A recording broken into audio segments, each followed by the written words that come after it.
Vale, perfecto, pues listo. Entonces vamos a dar inicio a la clase. Sean todos cordialmente invitados y bienvenidos a la clase número 4. Clase número 4, en este caso vamos a ver fundamentos de base de datos. Espero que hayan tenido una buena semana, un buen inicio de semana. El día de ayer no pudimos tener la sesión debido a algunas complicaciones de salud que tengo y al final pues no las puedo controlar y pues ahora sí que llegan y pues no hay de otra, ¿no? Entonces ahí les agradezco muchísimo el apoyo que tuvieron el día de ayer para poder hacer el movimiento de la sesión. ¿Va? Muchísimas gracias. Ok, el día de hoy vamos a hablar sobre fundamentos de base de datos. Ya hablamos sobre algunos conceptos, ya vimos muchos otros temas que sí son bastante importantes de saber, pero que a su vez nos dan como algún aporte en la cuestión de que podamos entender varias cosas que se vienen ya desde la parte más técnica y que son fundamentales, pues tenerlos presentes antes de pasar a estos temas, ¿sí? Entonces, a partir de aquí, ya vamos a empezar a hablar con temas más técnicos, vamos a utilizar tecnicismos, también ya más relacionados a todos los conceptos de base de datos. Entonces, de igual forma, cualquier duda o pregunta que llegue a darse, ya saben cuál es la función. Al final, somos un grupo reducido justamente para poder hacer cualquier número de preguntas que ustedes tengan. No tengan preocupación de soltar cualquier tipo de pregunta que se les venga a la cabeza para que no se queden con esa duda, ¿vale? Entonces, el día de hoy justamente vamos a hablar ya sobre la parte de los fundamentos de las bases de datos. La semana pasada vimos un poco acerca de la introducción. Ahora ya vamos a ver parte más fundamental de cómo funcionan las bases de datos a nivel ya técnico, ¿sí? Entonces, vamos a darle y déjenme darle clic por acá, ¿vale? ¿Qué es lo que vamos a ver durante el transcurso de lo que sería la sesión del día de hoy? Pues vamos a ver fundamentos de base de datos, vamos a ver cómo se dividen los comandos de SQL. Recuerden que todavía no entramos a nada de programación. Yo creo que eso a partir de la siguiente semana ya empezaríamos a hacer solamente puro código.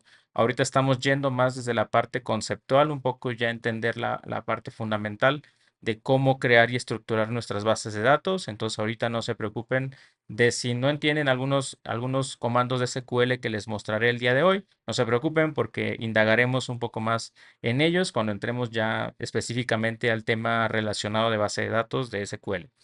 Así que el día de hoy vamos a ver cómo se dividen los comandos SQL, vamos a ver arquitectura de dos o tres capas, que también es parte fundamental para entender en dónde se ubican las bases de datos cuando nosotros creamos aplicaciones, ¿sí? En este caso especificando un poco en aplicaciones web, aplicaciones mobile o incluso aplicaciones de backend o todo lo que tenga que ver con interacción desde la parte de cliente o cualquier tipo de herramienta que estemos desarrollando. Justamente hay como dos tipos de arquitecturas que se llegan a utilizar.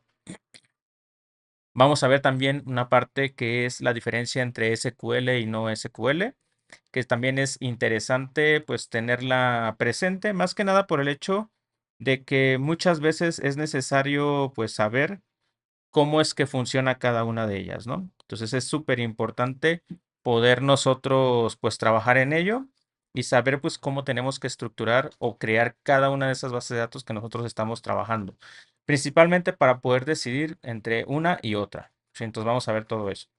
El día jueves, que sería nuestro día 2, vamos a ver toda la parte correspondiente a SQL. Vamos a ver qué es SQL, un parte de los conceptos básicos de SQL. Y ya para el día 3 aprenderemos a trabajar. Vamos a conectarnos a una base de datos, aunque ustedes de momento no la tengan instalada, no se preocupen, no pasa nada, ya que nosotros vamos a hacer solamente como la ejemplificación de poder conectarnos a una base de datos. En este caso, yo les voy a proveer los accesos para que ustedes se puedan conectar a ella, así que ustedes no se preocupen ahorita de tener instalado absolutamente nada, ¿sí? Generalmente muchos de los talleres van a ser más como nosotros trabajando directamente en una base de datos ya prehecha, así que generalmente va a ser así, ¿no? Entonces, ustedes no se preocupen y ya solamente las bases de datos que nosotros vayamos creando pues ya las haremos de manera local en las diferentes herramientas que les indicaré que instalemos. Ese mismo día también crearemos un modelo físico desde cero. En este caso vamos a trabajar directamente sobre cómo crear nuestra estructura del modelo físico ya orientado a una base de datos. Y ustedes ahorita preguntarán, pues, ¿qué es un modelo físico? ¿No? Pues eso lo vamos a ver ahorita en unos cuantos minutos sobre qué es un modelo físico y dónde es que interviene este tipo de herramienta para poder constituir una base de datos. ¿va? Entonces son los 3 días, así es como vamos a estarlo trabajando. El día 3 lo vamos a hacer el día sábado, lo vamos a hacer un poco más temprano, que va a ser más o menos 12 del día. Sí, entonces, para que lo vayan ahí, apartando si tienen la oportunidad y si no, no se preocupen, pues al final va a estar aquí la grabación. Esperemos que ya se estén grabando correctamente, ¿no? Vale. Ok, entonces vamos al grano. Fundamentos de bases de datos, ¿sí?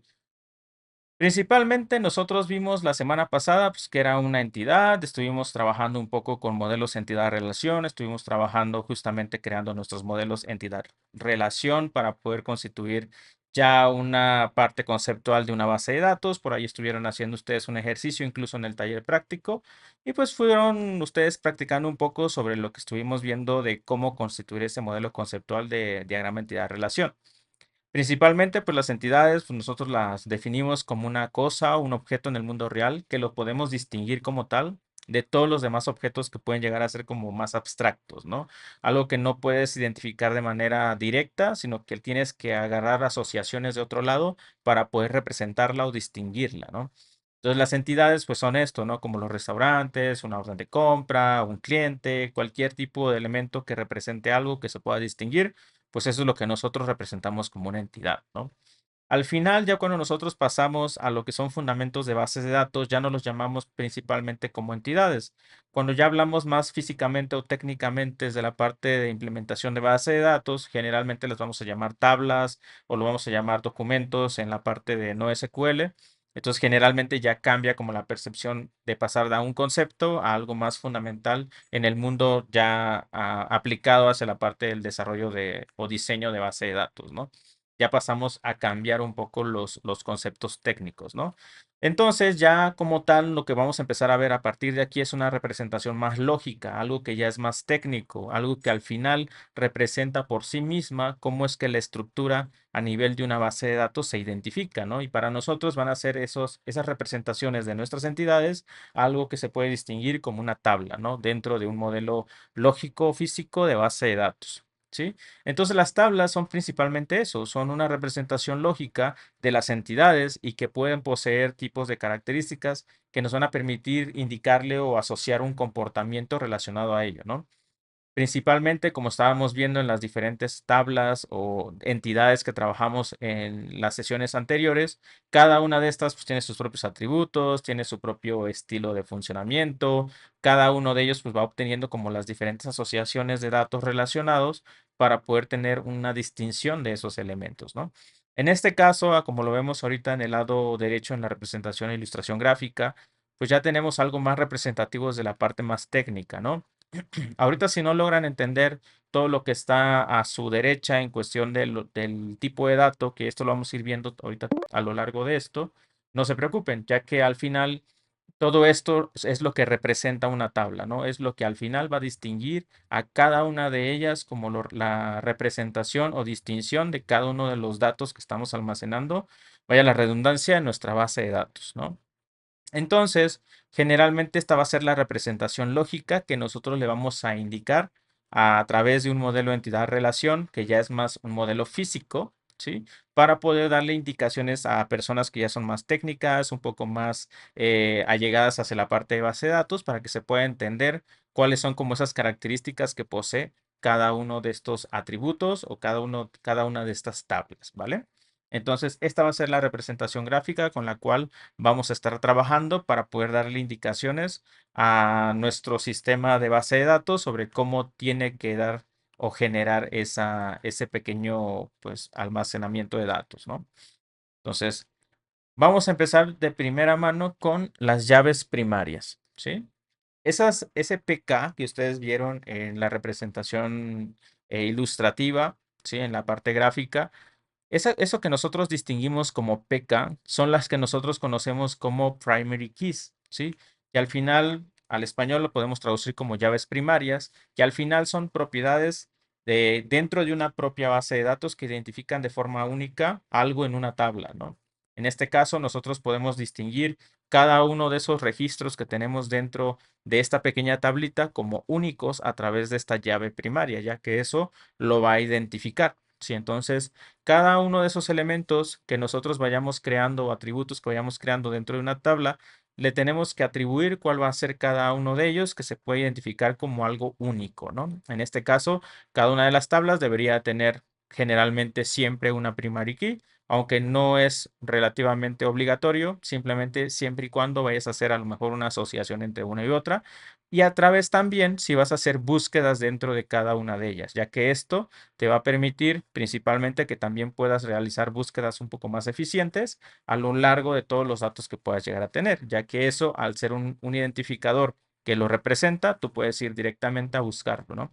Y los motores de base de datos generalmente lo que hacen es que a través de ese primary key, ellos agregan algo representativo dentro de las bases de datos que son índices con los cuales ellos pueden ir haciendo las búsquedas un poco más eficientes, ¿no? Ya hablaremos más adelante del tema de índices cuando lleguemos a la parte ya correspondiente a profundidad de SQL, ya que esto es más como para optimización, un poco para cuando ya quieres hacer más rendimiento o velocidad dentro de las consultas, ¿no?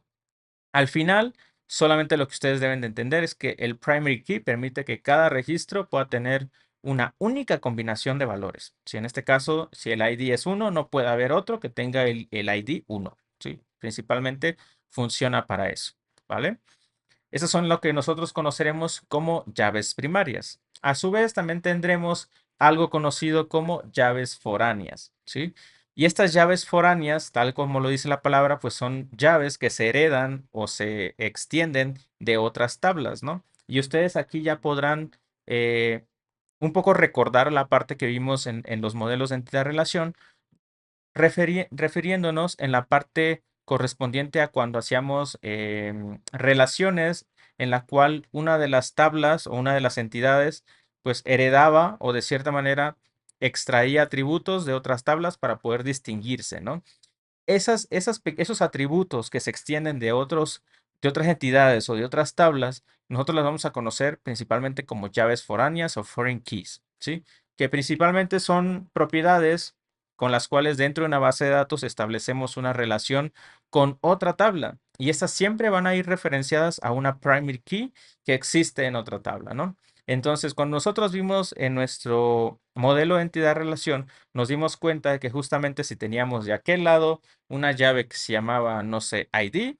De este lado nosotros generábamos una llave que se llamaba order ID y tal vez ahí en ese momento no sabían por qué las nombrábamos de esa manera, ¿no? Al final, como nosotros sabemos de aquel lado de la tabla donde sabemos que existe esa primary key, nosotros extendemos ese atributo o la asociamos a un atributo que va a estar en otra tabla, ¿sí? ¿Para qué? Para que haya como una asociación entre una y otra. A partir de esa manera, nosotros indicaremos a través de cada uno de esos registros que existan en esa tabla que uno de esos registros dentro de la tabla en la que estamos depende de otro dato que existe en otra tabla. ¿Sí?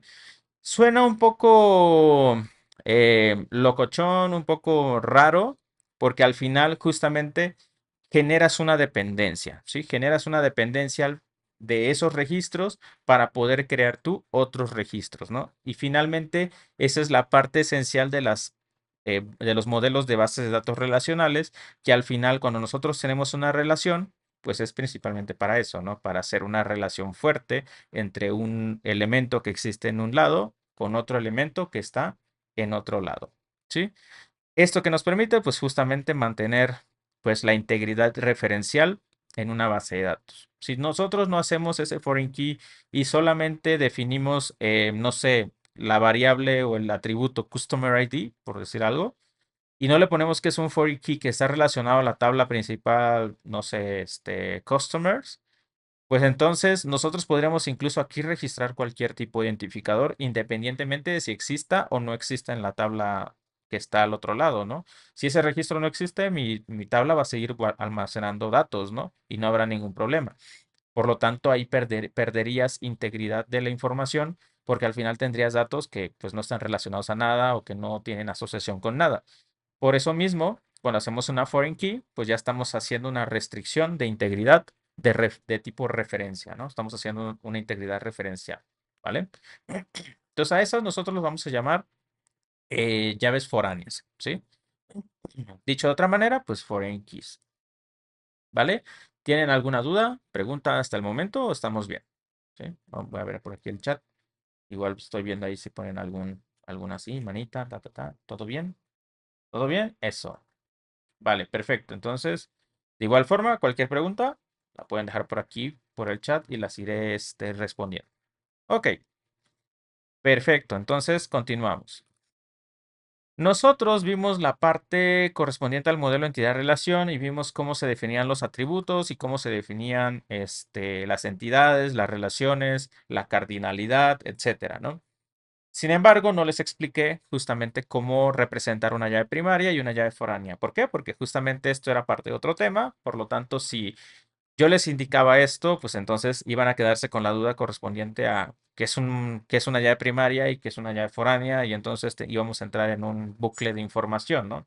Entonces, para evitar eso, justamente lo que voy haciendo es un poco como meterles más conocimiento al respecto para que no haya ningún tema de que se integren algunos conceptos más y que se haga más extensa la clase, ¿no? Sino que vaya todo por segmentos y que vayan adquiriendo el conocimiento de forma exponencial, más que cargarles todo el conocimiento y que al final se queden con muchísimas dudas, ¿no?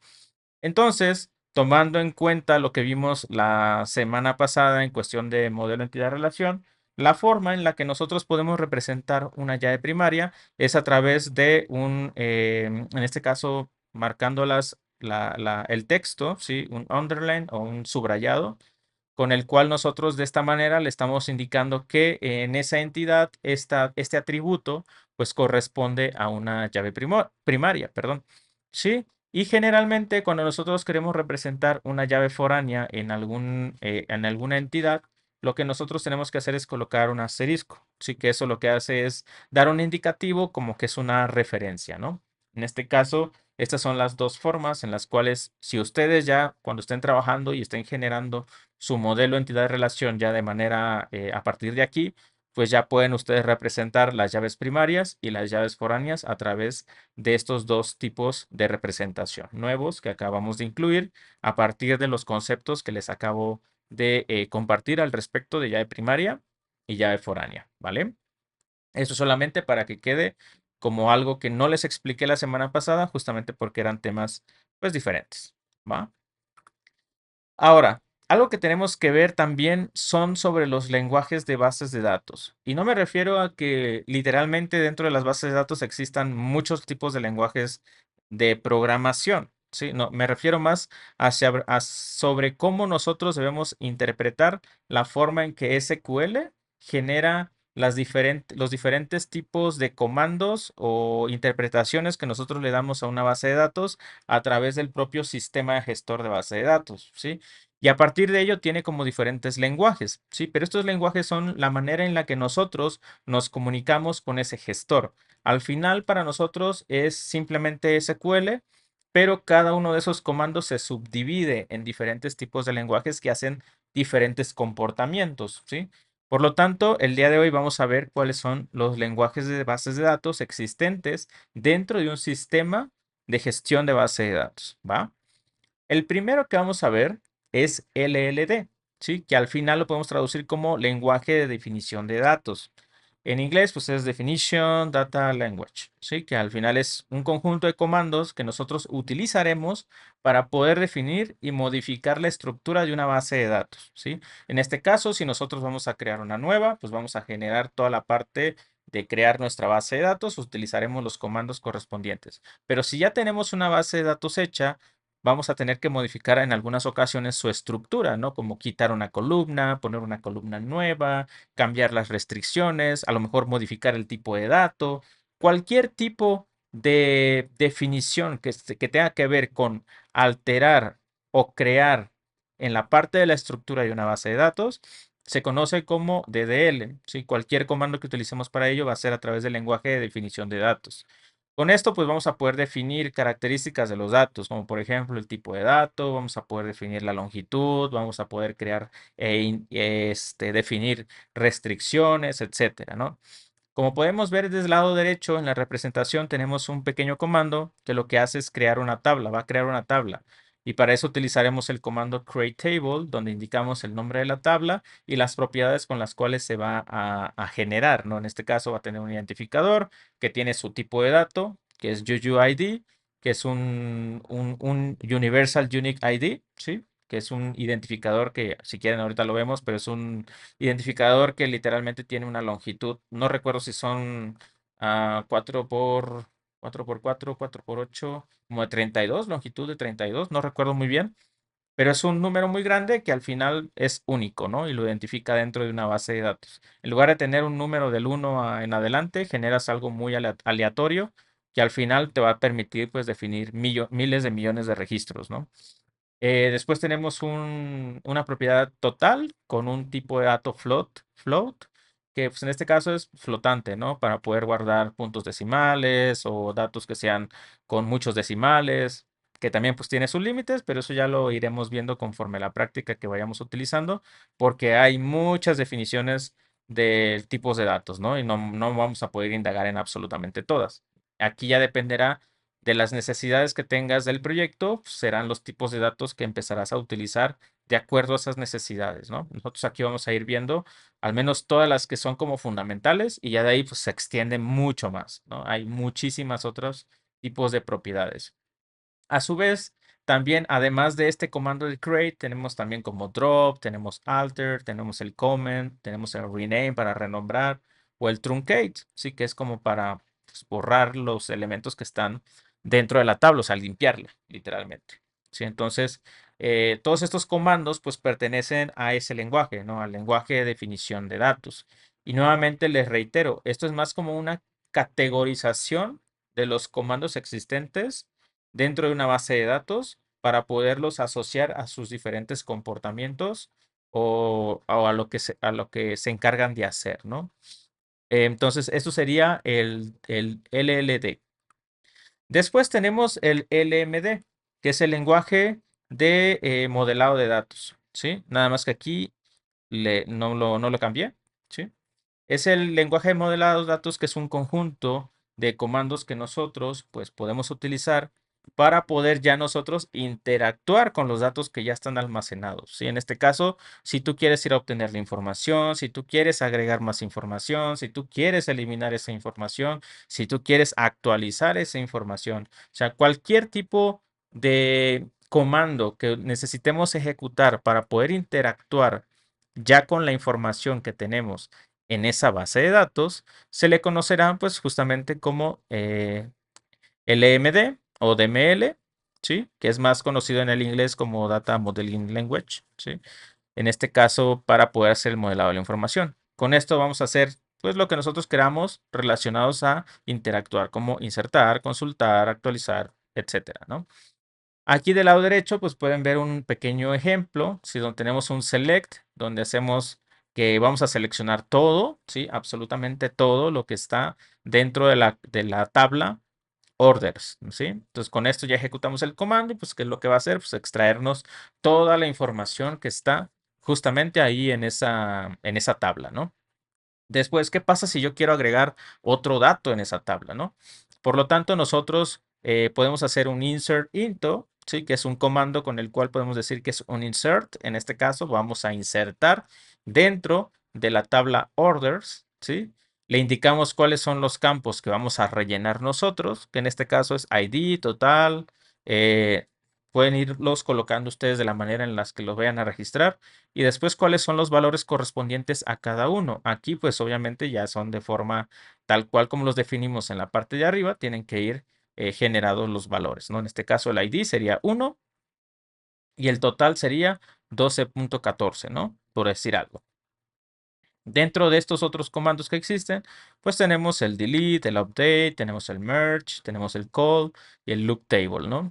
Que esto ya los iremos utilizando a lo largo de las siguientes clases para que no tengan por ahí ahorita ningún tema al respecto. Son muchos comandos, así que no se preocupen. Las siguientes, de hecho, 3 semanas, 4 semanas, perdón, vamos a ver puro código, vamos a ver puro SQL van a ser como las más potentes porque son SQL, completamente toda la parte de funciones y triggers. Y ya de ahí solamente una semanita para la parte correspondiente a seguridad y un poco manejo de roles y todo eso, ¿no? Entonces, no, ustedes no se preocupen ahorita de momento con el tema de los comandos, ¿va? Ani, ¿tienes por ahí una pregunta? Dime.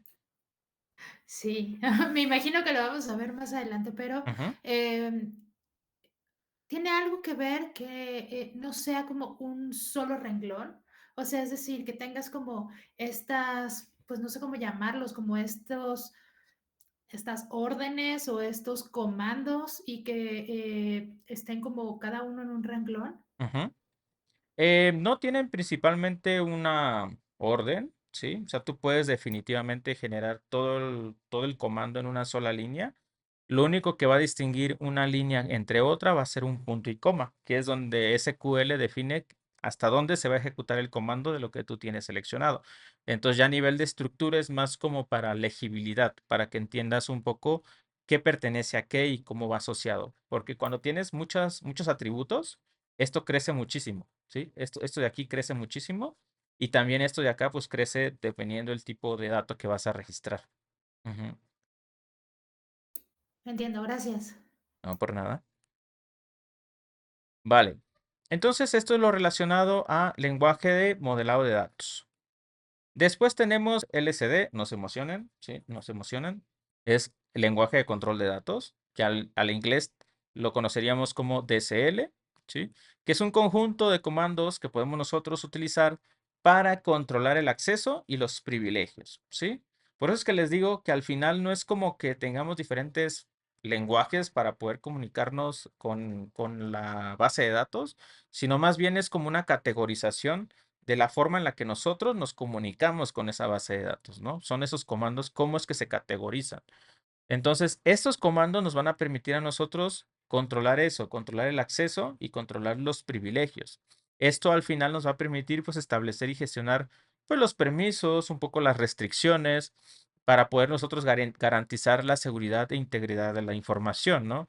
Más que nada, como por ejemplo, no sé, tú, no sé, Juan, estás administrando tu base de datos y de repente llega otro desarrollador y dice, ¿sabes qué? Necesito que me des permisos a la base de datos, ¿no? Pero a lo mejor todavía no conoces muy bien a profundidad cómo es que están trabajando ustedes en esa base de datos, ¿no? Entonces, tienes dos opciones. La primera es, si tienes dos ambientes, pues no pasa nada, lo metes a un ambiente en el cual ni te preocupa que se llegue a borrar la base de datos o que se lleguen a modificar datos, o sea, no te interesa tanto. Lo metes ahí y no pasa absolutamente nada, ¿no? Y ahí tienes permisos de absolutamente todo.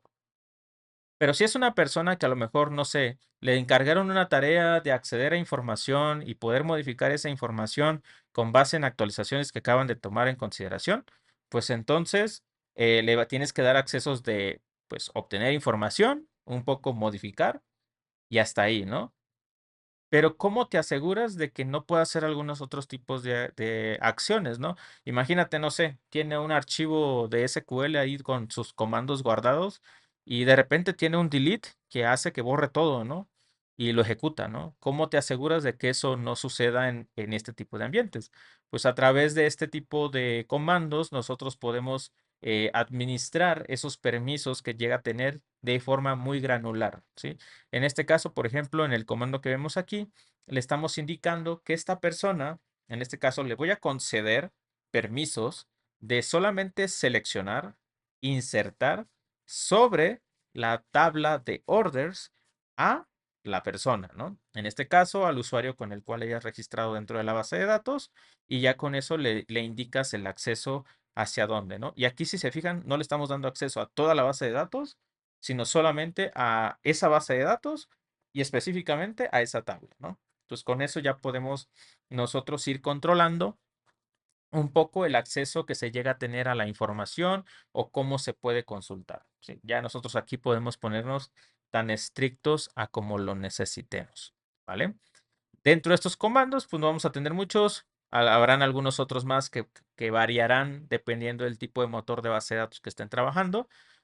Pero generalmente van a encontrar el comando grant y el comando revoke, ¿sí? Que uno es para conceder y el otro es para revocar, ¿sí? Vaya, ahora sí que eso es lo que hace, ¿no?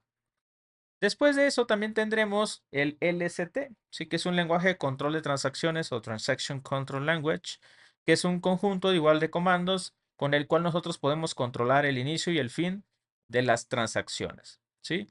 Y ahorita no me voy a enrollar tanto en explicarles qué son las transacciones como tal, pero imagínense lo siguiente, imagínense que ustedes están en el proceso de comprar algo, ¿sí? Están en el proceso de comprar algo y ustedes realizan una transacción que en este caso es comprar, ¿no? Pero durante el transcurso del proceso resulta que alguien compró antes de ustedes y por lo tanto esa persona se quedó con el producto y ustedes se quedaron ahí en el medio antes de poder comprar el producto, ¿no? Entonces, para que no haya como que estos problemas en los cuales, no sé, las dos personas compraron un mismo producto, pero uno no lo va a tener y uno sí, las transacciones funcionan como algo para asegurarte de que las operaciones que vas a realizar son correctas antes de aplicarlas, ¿sí? En este caso, por ejemplo, les daba la demostración de una persona nueva que llega a una empresa. En este caso, si tiene la tarea de hacer una modificación o de hacer un delete o, bueno, de borrar datos o lo que sea, generalmente no lo hacemos así nada más de la y se va, sino que lo metemos en un proceso de transacción. ¿Para qué? Para ir viendo cómo se va procesando cada uno de esos comandos que nosotros vamos haciendo. Dentro de esta transacción nosotros podemos ejecutar tantos comandos necesitemos y cuando algo ocurra que no nos gustó, hacer un rollback. O sea que esos cambios él los genera de forma temporal en memoria antes de pasarlos a ya aplicarlos en el modelo físico de almacenamiento, ¿sí? Entonces ahí tú puedes jugar con todo eso, ir viendo cómo se va generando todo y al final decidir, ¿sabes qué? Ya está bien. Entonces, ahora sí que como trabajamos en programación, hacemos un commit, que es aquí ya se concretó bien y entonces ese commit lo que va a hacer es salvar la información, o sea, aplicar los cambios que tú ya hiciste en la base de datos, ¿sí? Entonces aquí nosotros podemos agrupar una o muchas operaciones que necesitemos dentro del proceso de base de datos en lo que queramos, ¿sí? Y aquí vamos a poder encontrar comandos como el commit, vamos a tener el rollback. Cuando entremos a transacciones, les va a gustar muchísimo eso, o algunos la van a sufrir un poquito, porque sí tiene como que sus cosas ahí medias tricky. Tenemos los save point y tenemos los begin transaction, que es literalmente el comando para iniciar la transacción. Es la forma en la que le indicamos a la base de datos que todos los comandos que empecemos a ejecutar después del begin transaction no los va a aplicar, simplemente los va a hacer de manera en memoria, o sea, de manera como temporal, y hasta que nosotros le indiquemos, ya lo va a aplicar, ¿sí? Es una forma como de protegerte, ¿sí? Dame un segundito. Vale. Ahora, ¿cuáles son los tipos de datos que nosotros podemos utilizar en una base de datos? ¿Sí? Generalmente, y esto lo voy a decir así, generalmente vamos a tener algunos de los tipos de datos que tenemos aquí. En la mayoría de las bases de datos, aunque no muchos están, ¿sí? Aquí sí va a depender mucho del motor que estén trabajando. Estos, por ejemplo, estos tipos de datos, pues en este caso, como estamos trabajando directamente con Postgres o vamos a trabajar directamente con Postgres, estos comandos sí que existen dentro de Postgres, ¿sí? Pero puede que algunos de estos sean iguales, similares o diferentes dependiendo del tipo de motor de base de datos. Oracle a lo mejor no lo llama Bol, lo llama Boolean, ¿sí? A lo mejor, no sé, SQL Server no lo llama float, sino que él trae específicamente, como les decía, hay variaciones de float. Hay el de 8 bits, el de 16 bits, el de 64 bits, dependiendo de cuánta precisión le quieras dar al dato flotante, ¿sí? Tienes datos integer, que en este caso, por ejemplo, en MySQL tienes el int 8, el small int, o sea, hay muchísimos que pueden llegar a variar. Entonces aquí sí que sí, cuando ustedes lleguen a trabajar con alguna base de datos diferente a la que vayamos a ver hoy, aquí sí que les va a tocar ver cuáles son los tipos de datos existentes en ese motor de base de datos. ¿Por qué? Porque pueden variar, ¿sí?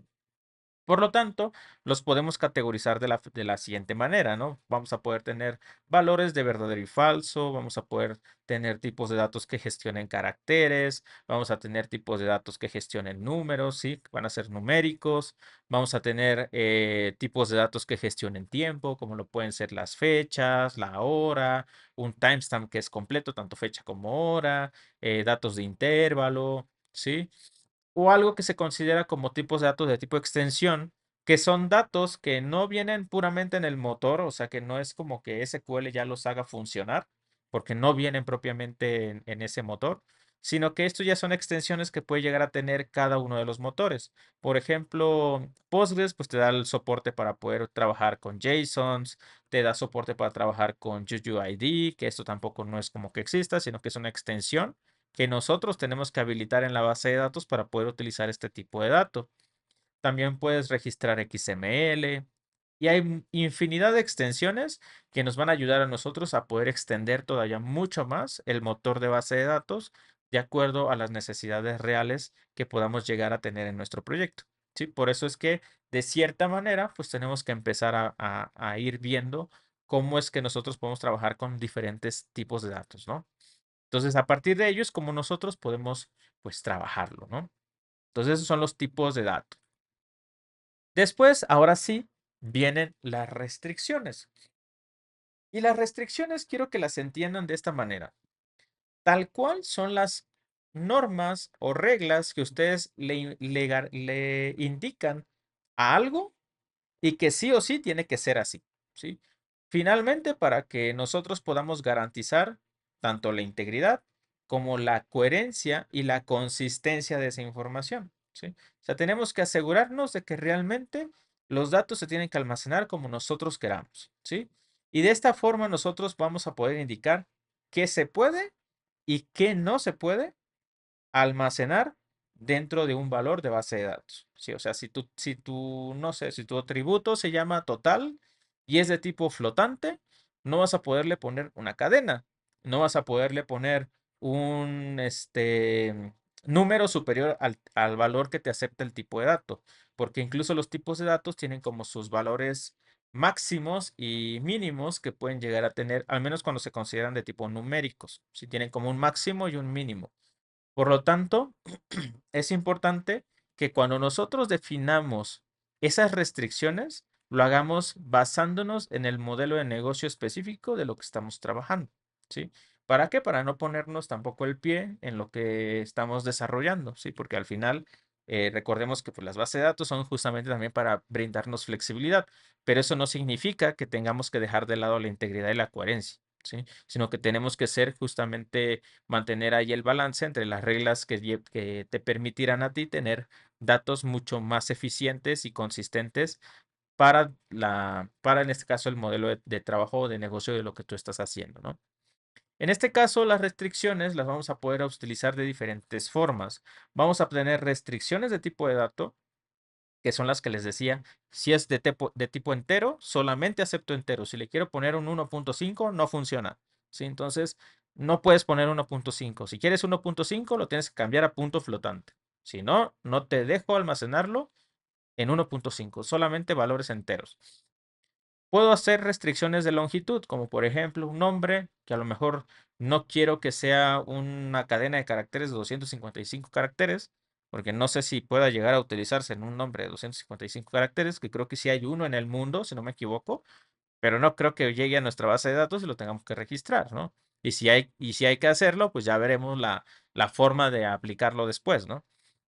Pero en este caso, podemos restringir la longitud. ¿Sabes qué? Solamente puedes tener 120 caracteres, solo puede tener 200 caracteres, solo puede tener 50 caracteres. Nosotros podemos restringir la longitud. Incluso en la parte del valor numérico que trae Postgres, nosotros podemos decirle cuántos puntos flotantes, en este caso, cuántos decimales tienes que almacenar después del punto y cuántos de ahí puedes ir haciendo las adecuaciones, ¿no? Puedes darle incluso ese tipo de restricciones. También podemos hacer una restricción de valor predeterminado, en el cual nosotros podemos decir, ¿sabes qué? Pues, a partir de esto, ¿no? Ya ahorita lo veremos un poco más a detalle. Tenemos restricciones de nulabilidad y de expresión, ¿sí? Que esto incluso nos ayuda mucho a mantener justamente la integridad de los datos. ¿Va? ¿Preguntas, dudas hasta el momento? ¿Vamos bien? ¿Cómo vamos hasta el momento? Igual si me pueden poner una manita, nada más para saber.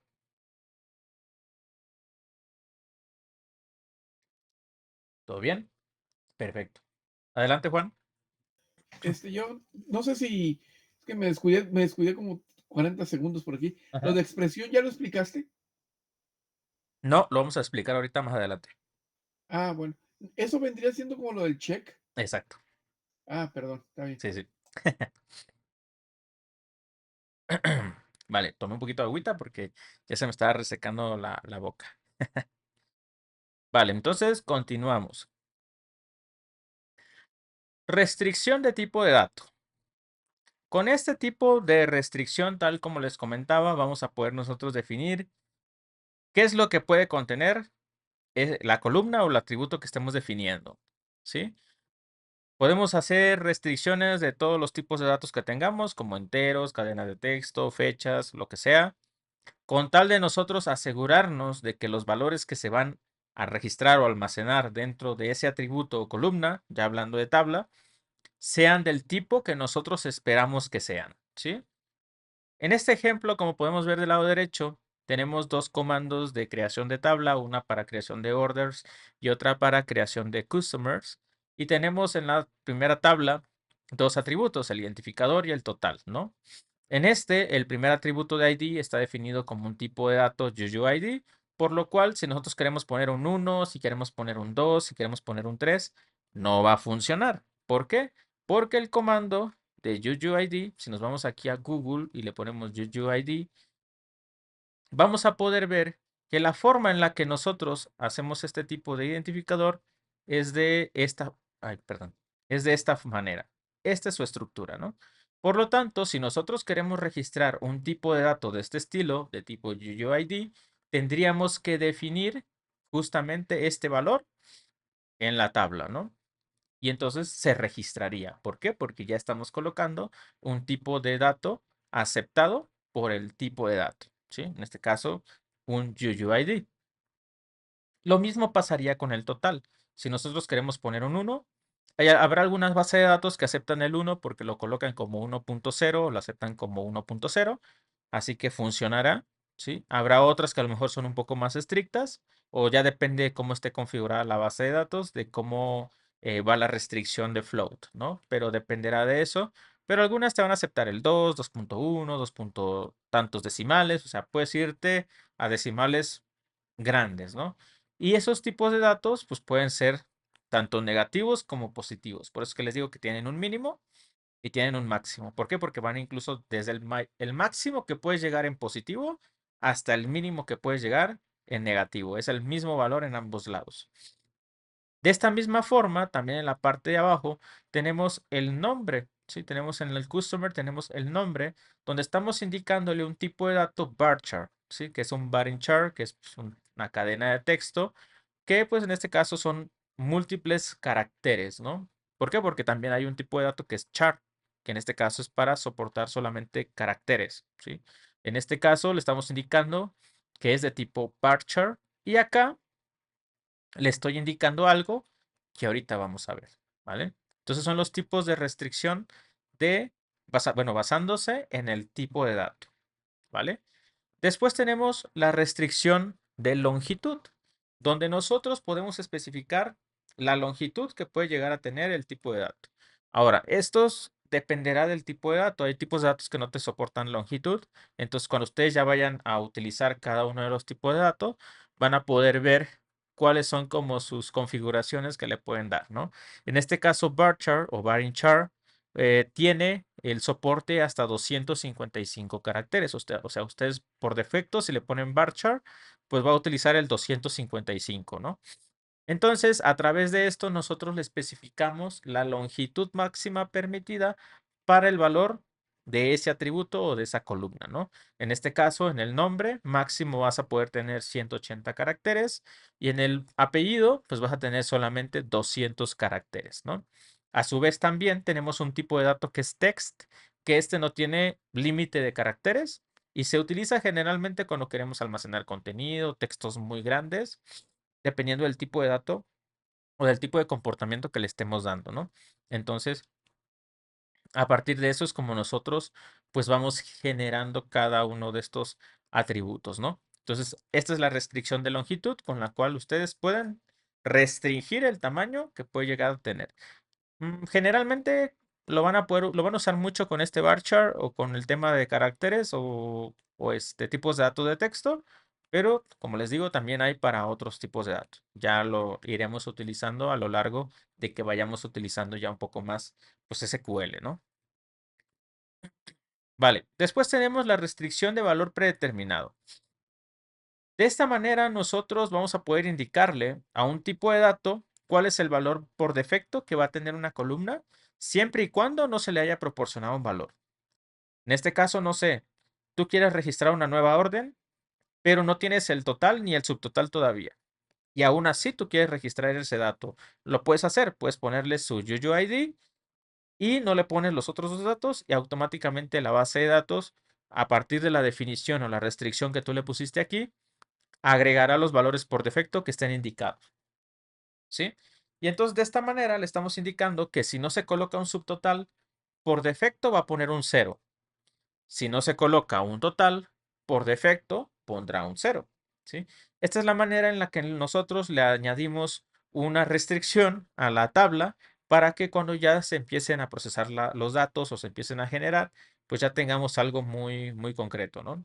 Esa es la forma de hacerlo con el tema de restricción de valor predeterminado. Son cosas muy sencillas, son cosas que tenemos que saber porque justamente son temas bastante fundamentales al momento de que estamos nosotros pues construyendo nuestra base de datos, ¿no? Entonces son fundamentales sí o sí pues estarlos utilizando, ¿no? Vale, entonces estas son las restricciones de valor predeterminado. Después tenemos la restricción de la nulabilidad, ¿sí? Cuando hablamos de nulabilidad, vamos a siempre utilizar la palabra null, ¿sí? Y generalmente nosotros lo vamos a considerar pues como que es algo vacío, ¿no? Algo que no hay nada ahí, que simplemente está definido, pero está vacío, o sea, no hay nada ahí dentro. Por lo tanto, en este caso nosotros podemos poner una restricción para indicar que para nosotros poder registrar algo dentro de esa base de datos, sí o sí, esa columna tiene que estar llena, ¿sí? O ese dato tiene que estar lleno. Independientemente que los otros a lo mejor tengan, independientemente de que los otros tengan un default, independientemente de todo lo demás, si esa columna específica no tiene dato, no lo voy a registrar. ¿Por qué? Porque entonces estaría rompiendo mi restricción y obviamente la integridad de esta información, porque al final para mí sí o sí necesito ese dato, ¿no? Entonces imaginemos que dentro de la tabla de órdenes agregué un atributo que se llama taxID, que es de tipo entero, y yo sí o sí necesito que no sea null, ¿sí? O sea, que no sea nulo. Por lo tanto, cuando una persona intente registrar o agregar un nuevo dato a esta tabla, sí o sí necesita agregarle el valor a esta tabla de este tipo, ¿no? Obviamente, como les digo, eso no garantiza la integridad. ¿Por qué? Porque incluso hasta una persona podría saltarse la restricción y simplemente poner un ID o un 1, un 2, un 3, un 4 sin que tenga relación con un tax ID, ¿sabes? Entonces, de esta manera, nosotros no aseguramos al 100%, pero ya estamos restringiendo al menos algo de que sí o sí necesitamos ese valor. Independientemente de si a lo mejor no estamos asegurándonos de que el valor es correcto, pero estamos ya restringiendo el hecho de que no lo tenga, ¿sí? Y siempre lo deberá, pues, de tener, ¿no? Para eso nos funciona la restricción de la nulabilidad, ¿vale? Después tenemos la restricción de la expresión, que es justamente lo que preguntaba por ahí Juan, ¿sí? Esta restricción nos va a permitir a nosotros definir ya sea una expresión o una fórmula que debería sí o sí cumplirse para poder almacenarse en la base de datos, ¿vale? En este caso, por ejemplo, no sé, imagínense un registro de usuarios donde el usuario sí o sí tiene que ser mayor de 18. ¿Qué pasa si alguien me pone una edad de 17 y no tenemos una restricción de ese estilo? Se va a poder registrar una persona de 17, aunque nosotros a lo mejor lo securicemos de muchas maneras. A lo mejor alguien llega aquí, se mete a la base de datos, le pone 17 y se puede.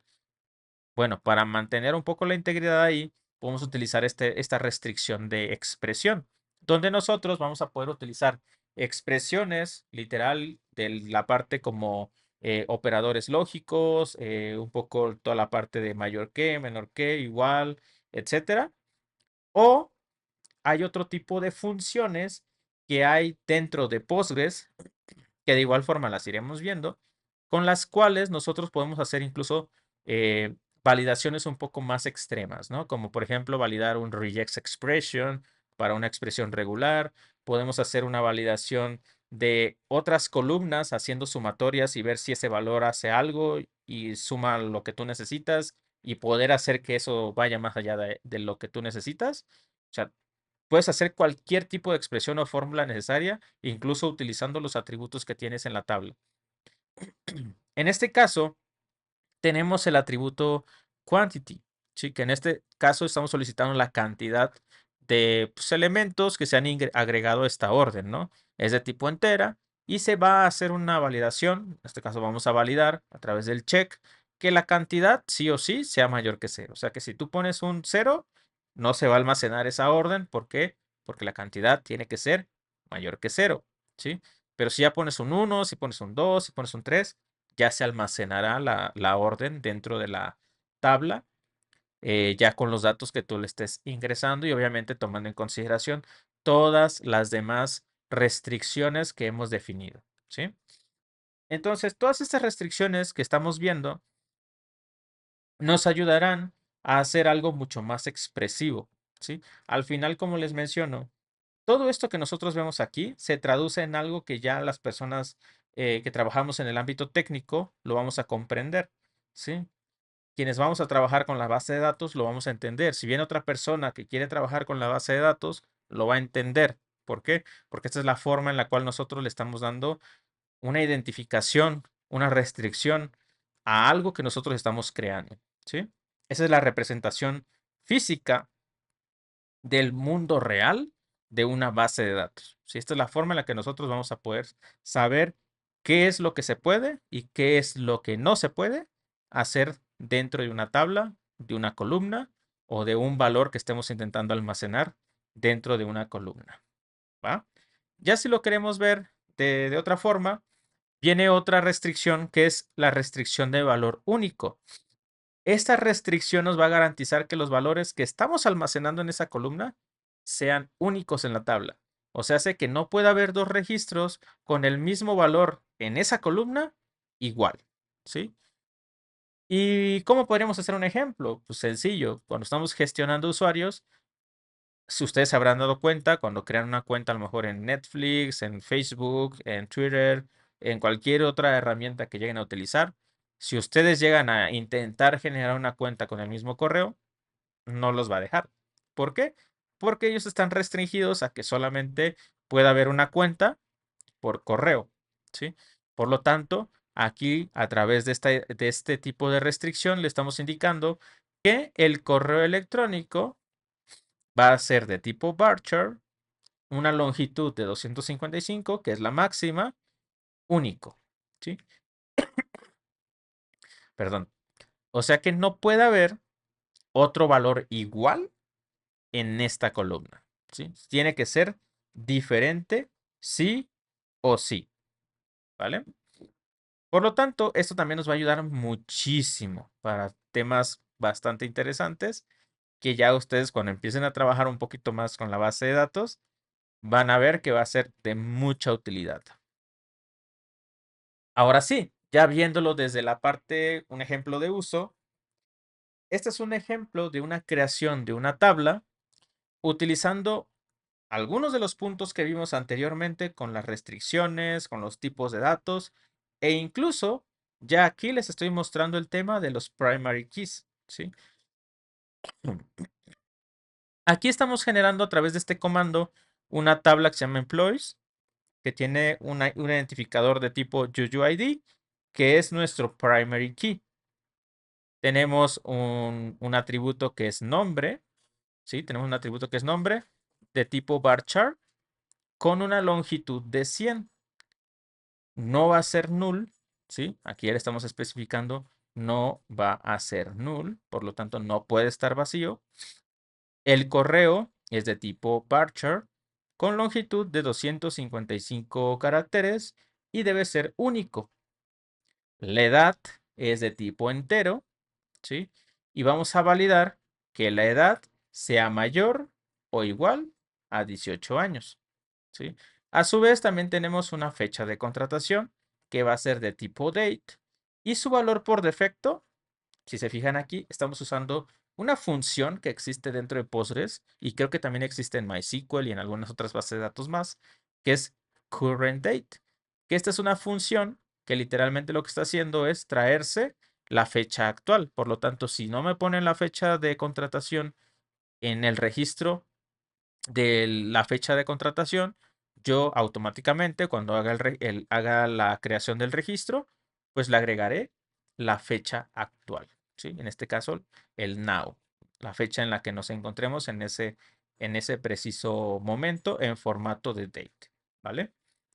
Esa es la forma en la que nosotros haríamos la implementación de nuestro modelo físico a algo ya más de implementación, ¿sí?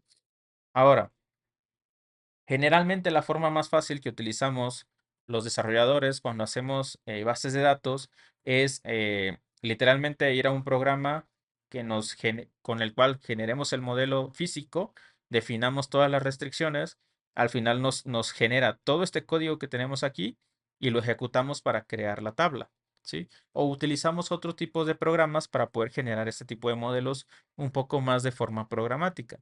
En este caso, nosotros, al menos en este curso de base de datos, lo vamos a hacer todo a manita, ¿sí? Lo vamos a hacer todo a manita porque a mí lo que me interesa es que se les quede muy bien la forma de utilizar los comandos y que no nos acostumbremos al 100% de las herramientas, ¿sí? Me interesa más que entiendan y que conozcan muy bien la parte fundamental de trabajar con bases de datos, no la herramienta, ¿sí? La herramienta, créanme que no importa mucho porque al final ustedes van a poder trabajar en MySQL, van a poder trabajar en SQL Server, van a poder trabajar en Postgres, en la que ustedes quieran, porque al final lo que interesa es esto, ¿sí? Que entiendan justamente esto, porque es lo que al final utilizan al momento ya de trabajar con una base de datos, ¿vale? Ok, vale, entonces vamos a, bueno, de primera, ¿tienen alguna pregunta, duda? Adelante, Juan. Perdón, yo nomás eso del UUID, ¿eso se genera en automático ese numerote? Sí, nosotros podemos incluso aquí indicarle con otra funcioncita que se llama autoincrement para Sí, decirle que automáticamente él vaya generando ese UUID. o sea, es como un autoincrement Ajá, de MySQL, por decirlo así. pues en este caso el UUID solamente es como la estructura, es como el tipo de dato que se está almacenando. Tú puedes seguir incluso utilizando IDs. Generalmente este tipo de datos se utiliza más cuando tienes miles o millones de registros, ¿no? ¿Para qué? Para hacerlo un poquito mm, al final, como va a ser una llave primaria y que tiene que ser único, que vaya a ocurrir el hecho de que el integer llegues a un número donde tengas que cambiarlo a lo mejor a un big int y entonces con el UUID ya no tienes ese problema a largo plazo. Entonces por eso lo llegan a utilizar. Allá cuando las víboras andaban paradas, usábamos mucho la fecha juliana para agarrar números que no se repitieran. Exactamente, también a veces se llega a hacer eso, pero al final recordemos que los tipos de datos numéricos llegan a tener sus restricciones. Tienen un máximo y tienen un mínimo. Entonces, si llegamos a tener, no sé, hay empresas que lo logran, como las estas que son las Big Tech, que llegan a tener miles de millones de registros y que llegan a tener, no sé, imagínate, 4 billones de registros, ¿no? Y el int, pues obviamente no te va a cubrir al 100% eso. Entonces lo que hacen es cambiarlo a un big int, ¿sí? Pero ¿qué pasa si después ese big int también te queda corto? ¿Sí? Cuando por ejemplo, una empresa de financiamiento, de finanzas, perdón, que haga muchas transacciones, son muchísimas, y entonces necesitas un identificador que a largo plazo no sea repetitivo o que no llegue a romper la restricción de tu tipo de dato. Y es cuando ya utilizas este tipo de identificadores. Ok, gracias. No, por nada. Vale, vamos a darnos entonces 10 minutitos para que vayan a estirarse un poquito, vayan a tomar un poco de agua, vayan a cenar si quieren cenar algo así, un refrigerio. Y nos vemos por aquí a las 7:16, ¿vale? Para continuar con la siguiente parte de la clase. De igual forma, si tienen alguna duda o pregunta, me la van dejando aquí por el chat y ahorita regresando las contestamos, ¿va? Nos vemos entonces aquí 7:16.